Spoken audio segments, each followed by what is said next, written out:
કેમ છો વિદ્યાર્થી મિત્રો? હું છું પ્રતીક સગર અને આજે આપણે ભણી રહ્યા છીએ FY બીકોમ સેમિસ્ટર 2 ની અંદર યુનિટ નંબર 2. નામ છે તેનું ગણિતીય અપેક્ષા. પાર્ટ નંબર આપણે ચોથો ભણી રહ્યા છીએ. આગળ 3 ભાગ બનાવી ચૂક્યો છું. જો તમે ન જોયા હોય તો ડિસ્ક્રિપ્શનમાં તેની લિંક મૂકેલી છે. બરાબર? ચલો આજે આપણે ઉદાહરણ નંબર 15 લઈ રહ્યા છે. ઉદાહરણ નંબર 15 માં કીધું છે એક અસતત યદચ્છ ચલનું સંભાવના વિતરણ નીચે પ્રમાણે છે. જો આ સંભાવના વિતરણ આપણને શબ્દોમાં આપેલું છે. બરાબર, અહીં આપણને કીધું છે p of x બરાબર 0.1 જ્યારે 0x હોય 0 ત્યારે, એટલે કે 0 માટે હોય તો આ આપણે વાપરવાનું px, અને જ્યારે x બરાબર 1 2 3 હોય ત્યારે આપણે p of x k into x plus 1 વાપરવાનું છે. તો સૌથી પહેલા આપણને કીધું છે k ની કિંમત શોધો, ત્યારબાદ વિતરણનો મધ્યક શોધો અને ત્યારબાદ વિચરણ શોધો. એટલે આપણે કોષ્ટક તો બનાવવું જ પડશે. બરાબર, પણ સૌથી પહેલા આપણે k ની કિંમત શોધી કાઢીએ. તો x બરાબર 0 હોય ત્યારે, x બરાબર 0 હોય ત્યારે તો આપણે p of x લેવું પડશે અને એમાં લીધું છે 0.1 સીધું, એટલે કોઈ પણ કિંમત મૂકો તો 0.1 આવે. એટલે જ્યારે આપણે 0 મૂકીશું ત્યારે આપણને એની કિંમત કેટલી મળી? 1 મળી, 0.1. તો આ આપણને એક કિંમત મળી ગઈ. હવે આપણે 1 મૂકવું છે તો આપણે px આ લેવું પડશે. એટલે x બરાબર જો 1 હોય તો આપણે p of x કયું વાપરીશું? નીચેનું, k into x plus 1. હવે આપણે p of 1 મૂકીએ છીએ તો k તો ત્યાંનો ત્યાં રહેશે. આ x બરાબર આપણે 1 મૂકવા પડે એટલે 2k થશે. એટલે જ્યારે p1 હોય ત્યારે આપણને કેટલા મળશે? 2k મળશે. બરાબર, અહીં આપણે કહી શકીએ આ રીતે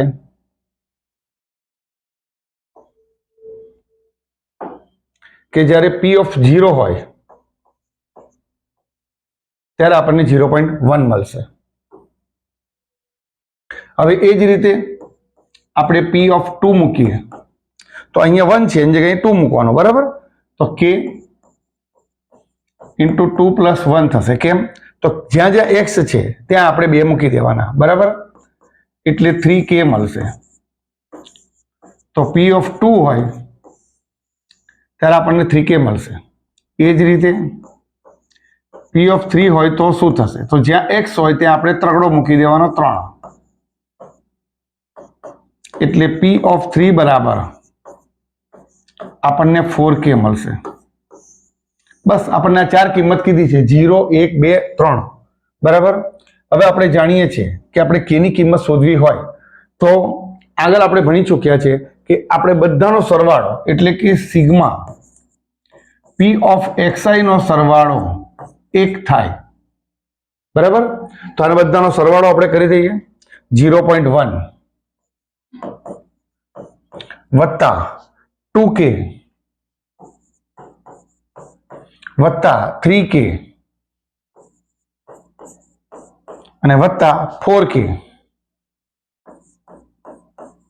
અને 4k બરાબર આપણને કેટલા મળશે? 1 મળશે. હવે એક જ કિંમત છે આપણી પાસે 0.1, બાકી બધી 2 3 અને 4 છે. તો 2 અને 3 5, 5 ને 4 9, એટલે 9k થશે અને બરાબર 1 થશે.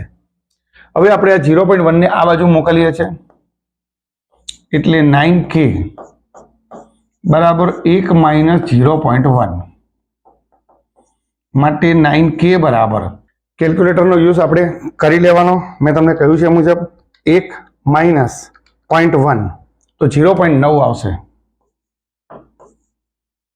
માટે k બરાબર 0.9 છેદમાં 9. આ 9 છે એ નીચે જતા રહે, માટે k બરાબર તો 0.9 ભાગ્યા 9 કરીશું તો 0.1 મળશે. એટલે આપણને k ની કિંમત મળી ગઈ. તો આપણો એક જવાબ આવી ગયો છે. બરાબર, હવે આપણે કોષ્ટક બનાવી કાઢીએ. તો કોષ્ટકમાં કયું કોષ્ટક બનશે? તો પહેલા 0 1 2 અને 3 એટલી કિંમતો છે એનું કોષ્ટક બનાવવું પડે. તો જો કોષ્ટક મેં બનાવીને રાખેલું છે xi ની કિંમત 0 1 2 3 ક્યાંથી લાવ્યો એ તમને ખ્યાલ જ છે, રકમ આપેલી છે જુઓ, x બરાબર 0 1 2 અને 3 એ આપણે મૂકી. હવે જ્યારે આપણે 0 ની કિંમત મૂકી તો આપણને કેટલી કિંમત મળી હતી? 0.1. એટલે આપણે અહીંયા લખી દેવાનું 0.1. હવે 1 બરાબર શું છે? તો 1 બરાબર 2k છે, તો આપણે અહીંયા લખીએ છીએ 2k. 2k એટલે કે 2 ગુણ્યા k, તો k ની કિંમત આપણને કેટલી મળી? 0.1 મળી. તો આપણે અહીંયા લખીશું 0.1 એટલે 2k ની કિંમત આપણને મળશે 0.2. તો આ આપણને એક કિંમત મળી 2k ની કિંમત.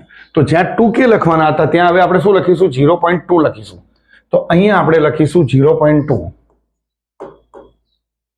એ જ રીતે 2 મૂકવાનું છે તો શું કરીશું? તો જ્યારે 2 મૂક્યું હતું ત્યારે આપણને કિંમત મળી હતી 3k. તો આપણે 3k શોધી કાઢીએ. 3k બરાબર 3 ગુણ્યા k. k ની કિંમત કેટલી? તો કે 0.1. એટલે આપણે અહીંયા લખીશું 0.1.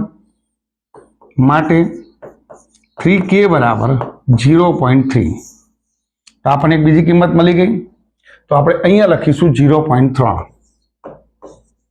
હવે 3 મૂકવાના છે. તો 3 મૂક્યા ત્યારે આપણને શું મળ્યું હતું? 4k મળ્યા હતા. તો આપણે અહીંયા 4k શોધી કાઢીએ. 4k એટલે કે 4 ગુણ્યા k, અને k ની કિંમત કેટલી છે? તો કે 0.1 છે. તો આપણે 0.1 મૂકીશું. માટે 4k બરાબર 0.4. આ આપણને ઓર એક કિંમત મળી ગઈ છે. તો આપણે એ કિંમત પણ અહીંયા લખી દઈએ. અને તમે જાણો જ છો કે આ જે p of xi હોય એનો સરવાળો હંમેશા 1 થવો જોઈએ. તો જુઓ 1 અને 2 3, 3 ને 3 6 અને 4 10, એટલે કે એક કિંમત આપણને મળી જાય છે. હવે આનો અને આનો ગુણાકાર કરવાનો એટલે આપણને આ મળશે. તો 0 આ બેનો ગુણાકાર છે 0.2, 3 દુ 6 એટલે 0.6 અને 4 તરી 12 એટલે 1.2. બરાબર. ચલો આનો આપણે સરવાળો કરી કાઢીએ. 0.2, 0.6 અને 1.2 બે આપણને મળે છે. તો આપણે એ કિંમત લખી 2. આ આપણને સરવાળાની કિંમત આપણને 2 મળી ગઈ છે. હવે આપણે x² વાળું આ મેળવવું હોય તો આનો ગુણાકાર આપણે આની જોડે કરવો પડે. બરાબર. તો ચલો 0 ગુણ્યા 0 0 મળશે. 2 એકા 2 એટલે 0.2, 6 દુ 12 એટલે 1.2 અને 12 તરી 36 એટલે 3.6. હવે આપણે આનો પણ સરવાળો કરી દઈએ. 0.2, 1.2 અને 3.6 તો આપણને મળે છે 5. એટલે આપણે અહીંયા લખ્યા 5. બરાબર. આટલી વસ્તુ આપણને મળી ગઈ છે. હવે આપણે શોધવાનું શું છે જોઈ લો. તો વિતરણનો મધ્યક શોધવાનો છે. તો ચલો લખી દઈએ આપણે પહેલા મધ્યક. મધ્યક બરાબર e of x, અને e of x એટલે કે sigma xi into pf xi. બરાબર.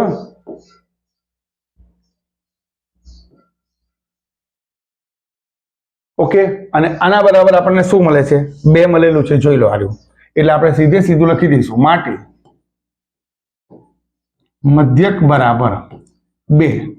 તો આપણને આ એક જવાબ પાછો બીજો મળી ગયો છે. તો મધ્યકનો જવાબ આપણને મળી ગયો 2. હવે આપણને શું શોધવાનું કીધું છે? હજી વિતરણનો મધ્યક, અને ત્યારબાદ શું શોધવાનું કીધું છે? વિચરણ શોધવાનું કીધું છે. તો અહીંયા લખીશું હવે વિચરણ. વિચરણ બરાબર v of x, અને v of x એટલે શું? તો e of x² minus e of x નો હોલ સ્ક્વેર. બરાબર. આ સૂત્ર તમને યાદ રહી જવું જોઈએ. ચાલો આ x² ની કિંમત આપણને આ મળે છે એટલે કે 5 છે. તો આપણે અહીંયા લખ્યા 5 માઇનસ સિગ્મા x કેટલો મળ્યો છે આપણને? આલે e of x કેટલો મળ્યો છે આપણને? 2 મળ્યો છે. તો આપણે અહીં લખીશું 2 અને એની ઉપર કરીશું વર્ગ. 5 માઇનસ 2 નો વર્ગ એટલે 4 અને અહીંયા જવાબ મળે છે 1. એટલે આપણે લખીશું માટે વિચરણ બરાબર 1. તો આ એક આખો દાખલો કમ્પ્લીટ થઈ ગયો છે. બરાબર. ચલો હવે આપણે ગણીએ છીએ બીજો દાખલો. હવે આપણે દાખલો ગણીએ છીએ ઉદાહરણ નંબર 9. ઉદાહરણ નંબર 9 અગત્યનો છે, યુનિવર્સિટીમાં પૂછાઈ ચૂક્યો છે. બરાબર. એક ડબ્બામાં 3 કાળા અને 2 સફેદ દડા છે. એટલે આપણે અહીંયા સૌથી પહેલા લખીએ કાળા દડા કેટલા છે? 3 છે, વત્તા સફેદ દડા કેટલા છે? 2 છે. તો કુલ દડા કેટલા થશે? 5 થશે. કુલ દડા 5. આ આપણા માટે કોષ્ટક કામનું. બરાબર. હવે આપણને કીધું છે તેમાંથી યદચ્છ રીતે 2 દડા લેવામાં આવે છે. કેટલા દડા લેવામાં આવે છે? 2. એટલે કુલ કેટલા બનશે? તો કુલ બનશે 5 માંથી 2 લીધા એટલે 5 ગુણ્યા 4 અને છેદમાં 2 ગુણ્યા 1 એટલે આનો જવાબ આપણને મળશે 10. તો કુલ પરિણામોની સંખ્યા આપણને કેટલી મળી? 10 મળી. હવે આગળ કીધું છે તો સફેદ દડાની અપેક્ષિત કિંમત શોધો. અપેક્ષિત કિંમત એટલે E of x, મધ્યક તમે જે ગણો તે. બરાબર. એટલે અપેક્ષિત કિંમત આપણને શોધવાની કીધી છે, અપેક્ષિત સંખ્યા, તો એને કહેવાય E of x કહેવાય. પણ આપણને એ કીધું છે સફેદ દડા. હવે જો તમે 2 દડા ઉઠાવો, બરાબર, 2 દડા લો, તો એવું પણ બને કે 3 કાળા છે, એમાંથી 2 કાળા આવી જાય, તો એક પણ સફેદ દડો ન આવે. એટલે એવું બને કે 0 આવે, એક પણ સફેદ દડો ના આવે. કેમ ના આવે? બંને કાળા આવી ગયા. અથવા એવું પણ બને કે એક સફેદ આવે અને એક કાળો આવે, એટલે સફેદની સંખ્યા કેટલી બનશે? 1 બનશે. અને એવું પણ બને કે બંને દડા સફેદ આવે, એટલે કે 2 દડા સફેદ આવે. તો આપણી જે કોષ્ટકમાં સંખ્યા આવશે તે 0, 1 અને 2 આવશે. બરાબર. તો હું પાછળ એક કોષ્ટક બનાવ્યું છે, જોઈ લઈએ. જો આ કોષ્ટક બનાવેલું છે, સફેદ દડાની સંખ્યા xi, તો આપણે એમ કહી શકીએ કે 0 હોઈ શકે, 1 હોઈ શકે અને 2 હોઈ શકે. બરાબર. આટલું ખ્યાલ આવી ગયો? ઓકે. હવે આપણે જ્યારે લખીશું, જ્યારે 0 હશે ત્યારે હું એક જ સમજાવું છું, બાકીનું બધું પાછળ લખીશું. તો 0 એટલે સફેદ એક પણ ન હોય, એટલે કે 2C0. અને 3 માંથી બંને, એટલે કે કાળા બંને આવી ગયા. અને છેદમાં આપણે શું લખીશું? 5C2. આની કિંમત શું મળશે? તો આ 1 મળશે, આ 3C2 છે એટલે 3 મળશે, અને છેદમાં 10 મળશે. તો આનો જવાબ થશે 3/10. આ રીતે તમારે એક કરવાના થશે. પાછળ કોષ્ટકમાં જ આપણે કરીએ ડાયરેક્ટ. બરાબર. રફ કામ ક્યાંય કરવાની જરૂર નથી. તો સૌથી પહેલા જો આપણને 0 મળે તો 2 માંથી 1 પણ ન નીકળે. બરાબર. આપણી પાસે કેટલા સફેદ દડા છે? 2 છે. અને બંને કાળા આવે, અને છેદમાં લખીશું 5C2. એટલે અહીંયા લખીશું 1 ગુણ્યા 3 અને છેદમાં 10. એટલે આની કિંમત આપણને મળશે 3/10 મળશે. બરાબર. એ જ રીતે માન લો કે એક સફેદ મળે છે, એટલે કે 2 માંથી 1 નીકળે છે અને 3 માંથી પણ 1 નીકળશે. કારણ કે આપણે ટોટલ દડા કેટલા લેવાના છે? 2 દડા લેવાના છે. તો એક દડો સફેદ ને એક દડો કાળો. નીચે આપણે લખીએ છીએ 5C2 એટલે 2 ગુણ્યા 3 અને છેદમાં 10 એટલે 6/10. બરાબર. ખ્યાલ આવે છે? ના આવે તો 2 વાર રિપીટ કરીને જોઈ લેજો. હવે બંને સફેદ આયા એટલે 2 માંથી 2 આયા, તો પછી કાળામાંથી એક પણ દડો નહીં આવે એટલે 0, અને છેદમાં 5C2 એટલે 2C2 એટલે કે 1 થાય, આ પણ 1 થાય, અને નીચે લખાશે 10 એટલે 1/10. હવે આપણે જાણીએ છીએ હંમેશા P of xi નો સરવાળો 1 થાય. તો જુઓ છેદમાં કેટલા લખ્યા? 10 લખ્યા. ઉપર કેટલા છે? 1 અને 6 7, 7 ને 3 કેટલા? 10. એટલે આપણે કહી શકીએ કે એનો સરવાળો કેટલો છે? 1 છે. ચલો હવે આપણે અપેક્ષિત સંખ્યા શોધવાની છે, એટલે xi of P of xi શોધવો પડશે. તો આનો અને આનો ગુણાકાર કરવાનો. તો આનો ગુણાકાર 0 થાય. 6 10 અને 1 જોડે ગુણાકાર કરીએ તો 6/10 જ આવશે. 1 ગુણ્યા 2 એટલે 2 ના છેદમાં 10, છેદમાં લખ્યા આપણે 10 અને 2 અને 6 કેટલા 8 થયા. બરાબર, આ આપણને મળી ગયું. હવે આપણે લખીએ છીએ સફેદ દડાની અપેક્ષિત સંખ્યા. સફેદ દડાની અપેક્ષિત સંખ્યા બરાબર E of x, અને E of x બરાબર આપણે એમ કહી શકીએ કે sigma xi into P of xi. અને આપણને કેટલું મળ્યું હતું? 8 ના છેદમાં 10 મળેલું છે. તો આપણે લખીશું 8 ના છેદમાં, પણ જો હજી છેદ ઉડે છે, 4 દુ 8 અને 5 દુ 10, એટલે આપણને જવાબ મળી ગયો સફેદ દડાની અપેક્ષિત સંખ્યા બરાબર 4 ના છેદમાં 5. આ આપણને જવાબ મળી ગયો છે. તો ચલો હવે એના પછીનો એક દાખલો ગણીએ. હવે આપણે એક દાખલો લીધો છે સ્વાધ્યાયનો 38મો, અને એમાં સી. આ દાખલો પણ યુનિવર્સિટીમાં પૂછાયેલો છે. બરાબર, એક પેકેટમાં 9 સ્ક્રૂ છે, એટલે કે કુલ સ્ક્રૂ આપણી પાસે કેટલા છે? 9 છે. જે પૈકી 3 સ્ક્રૂ ખામીવાળા છે. જો 3 ખામીવાળા હોય તો ખામી વગરના કેટલા હોય? 9 માંથી 3 બાદ થાય એટલે 6 આવે. તો અહીંયા લખીએ છીએ આપણે સૌથી પહેલા ખામીવાળા સ્ક્રૂ કેટલા છે? તો કે 3 છે, વત્તા ખામી વગરના સ્ક્રૂ. તો આપણને ખબર છે જો ખામીવાળા 3 હોય તો ખામી વગરના કેટલા હોય? 6 હોય. તો જ આપણે કહી શકીએ કે કુલ સ્ક્રૂ કેટલા છે? તો કે 9 છે. બરાબર, ખ્યાલ આવી ગયો? સિમ્પલ ગણતરી છે. હવે આપણને કીધું છે જો 3 સ્ક્રૂ યદચ્છ રીતે લેવામાં આવે, અહીંયા 3 લેવામાં આવે છે એટલે 9 ની આપણે ગણતરી કરી લઈએ તો 9C3 આ રીતે કુલ બનશે. અને કુલ કેટલા? તો કે 9 ગુણ્યા 8 ગુણ્યા 7, 3 સ્ટેપ સુધી પાછળ જવાનું અને નીચે લખવાનું 3 ગુણ્યા 2 ગુણ્યા 1. હવે આનો આપણે ભાગાકાર કરી લઈએ.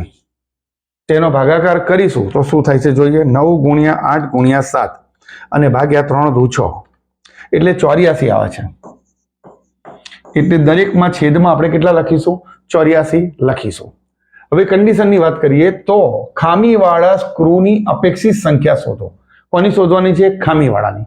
તો આપણે પસંદ કરવા જઈએ. બરાબર, ઉઠાયા તો એવું પણ બને કે ખામી વગરના સ્ક્રૂ 3 આવી જાય, એટલે કે ખામી વગરના આવી શકે છે, 1 ખામીવાળો આવી શકે છે, 2 ખામીવાળો આવી શકે છે અને 3 ખામીવાળો આવી શકે છે. એટલે આપણને આટલી કન્ડિશન મળશે. તો આપણે કોષ્ટકમાં 0, 1, 2 અને 3 લખવા પડશે. તો કોષ્ટક મેં બનાવી દીધું છે. ખામીવાળા સ્ક્રૂની સંખ્યા 0, 1, 2 અને 3. બરાબર, હવે જો ખામીવાળાની વાત કરીએ તો એક પણ ખામીવાળો નથી. એનો મતલબ કે 3C 0 થશે અને બધા કેવા આયા? ખામી વગરના. બરાબર, એટલે 6C 3 થશે. તો અહીંયા લખું છું 3 માંથી એક પણ નહીં, એટલે ખામી વગરનો, બધા ખામી વગરના જ આવ્યા છે એટલે ખામી વાળો એક પણ ના આવ્યો, ગુણ્યા 3 3 કેવા આવ્યા? ખામી વગરના. અને નીચે લખીશું 9C2. હવે 3C 0 એટલે 1 કહેવાય અને 633 6 ગુણ્યા 5 ગુણ્યા 4 અને ભાગ્યા 6 કરીએ તો 20 આવે, એટલે 20. અને નીચે આપણે આગળ ગણી ચૂક્યા છે. કેટલું આવ્યું હતું આગળ? 84 આવ્યા હતા. તો આપણે અહીંયા લખી દઈશું 84, એટલે કે 20 ના છેદમાં 84. બરાબર, હવે આગળ 1 એટલે કે ખામી વાળો 1 આવ્યો એટલે 3C1. તો ખામી વગરના કેટલા હશે? 2 હશે. અને 9C2. 3C1 એટલે કે 3 અને 6C2 એટલે 6 ગુણ્યા 5 અને ભાગ્યા 2 એટલે કે 15 અને છેદમાં 84. 15 તરી 45 45 છેદમાં કેટલા 84 બરાબર. હવે 2 3 માંથી 2 આયા તો 6 માંથી 1 આવે બરાબર. અને છેદમાં 9C2 સોરી 9C2 નહીં, અહીંયા 9C3 લખવાના દરેક જગ્યા પર આપણે કેટલા લખીશું 9C3. આ જગ્યા પર બધે શું લખવાનું 9C3 લખવાના છે બરાબર. ચલો એટલે 3C માં અહીંયા લખાશે 3 અને અહીંયા 6 અને છેદમાં કેટલા 84. 6 તરી 18 છેદમાં કેટલા 84. આ તમે સમજી લેજો. અહીંયા દરેક જગ્યા પર આપણે લખવાના છે 3 લખવાના છે. આ જગ્યા પર કેટલા લખવાના છે 3 લખવાના છે બરાબર. એ જ રીતે અહીંયા પણ લખવાના છે 3 લખવાના છે અને આ જગ્યા પર પણ લખવાના છે આપણે 3 બરાબર. ચલો હવે 3 ખામીવાળા આયા બરાબર. એટલે આપણે લખીશું 3C3 તો પછી 6 માંથી 1 પણ નહીં આવે અને નીચે લખીશું 9C3 બરાબર. 3C3 એટલે 1 થાય, 6C0 એટલે પણ 1 થાય અને નીચે લખીશું 84. 1 એકા 1 અને છેદમાં કેટલા. હવે આપણે જાણીએ છીએ કે આનો સરવાળો 1 થવો જોઈએ તો છેદમાં કેટલા છે 84. ઉપર જોઈએ તો સરવાળો કરીએ 20 45 18 અને 1 45 એટલે 84 થઈ જાય છે. તો 84 છેદમાં 84 એટલે જવાબ કેટલો આવે છે 1. આ એકવાર ચેક કરી લેવાનું, કદાચ ભૂલ ન હોય તો આપણને ખબર પડી જાય જો ભૂલ હોય તો. હવે આપણે આનો સરવાળો કરવો પડશે.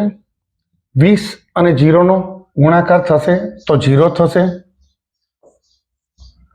45 અને 1 નો ગુણાકાર 45 એકા 45 થાય એટલે 45 છેદમાં 84.